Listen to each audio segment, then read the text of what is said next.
আচ্ছা, এটার তাণ্ডবের অ্যাকশন কি বরবাদের থেকে ভালো হয়েছে? অ্যাকশন বরবাদ থেকে ভালো হয়েছে কয়েকটা জায়গায়, কিন্তু অ্যাকশন খুবই কম, 3-4টা অ্যাকশন, কিন্তু সেই অ্যাকশনগুলো অসাধারণ একটা অ্যাকশন আমি দেখছি জেলের মধ্যে যেটা হয় বাইরে বাংলাদেশে এরকম অ্যাকশন হয় নাই। আর টুইস্ট কেমন?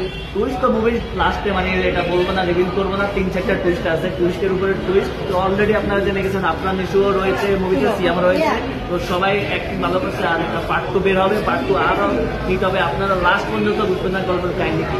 তো আমি 10-এ 9 দিলাম শাকিব খানের এই ছবিকে, তো সবাই অবশ্যই এসে আমাদের দেখবেন। Oh my God, আমার দেখা বাংলাদেশের সেরা একটা মুভি, বাইরে বাই টুইস্ট আর টুইস্ট। এই ছবি যে দেখবেন না, মানে তার অন্তত আমি এটা বলবো যে বাংলা সিনেমাকে সে ভালোবাসেন না। এই মুভিটা আপনারা অবশ্যই দেখবেন। এই মুভি কিন্তু অনেকগুলো রেকর্ড ভেঙে দিবে, যেমন বরবাদের 75 কোটি টাকা ইনকাম করছে, এটা কিন্তু 100 কোটি টাকা ইনকাম করবে। আর এই মুভির মধ্যে বেশি টুইস্ট আর বিজিএম, শাকিব খানের অ্যাক্টিং এর কথা কি বলবো ভাই। আমি মানে ছবিটা আরো 2-3 বার দেখবো, দেখে বেরোলাম হাউসফুল। আপনারা টিকিট কিন্তু 3-4 দিন পাবেন না। আমি কিন্তু 200 কিলোমিটার পাড়ি দিয়ে আসলাম এই মুভি দেখার জন্য। উপরে কি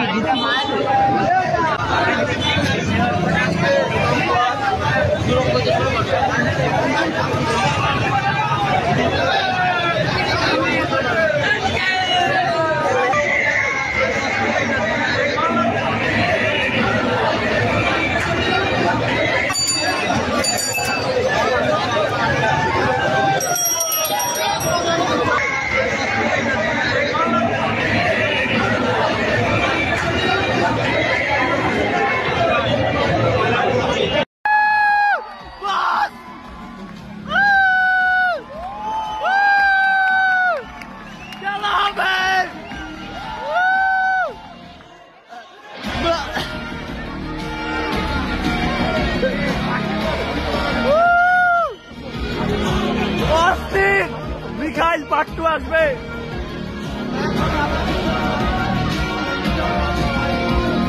জনে খবর দে, শয়তান খবর দে, অস্থির ভাই। বাধা 5টা দেখুন, 5 বার।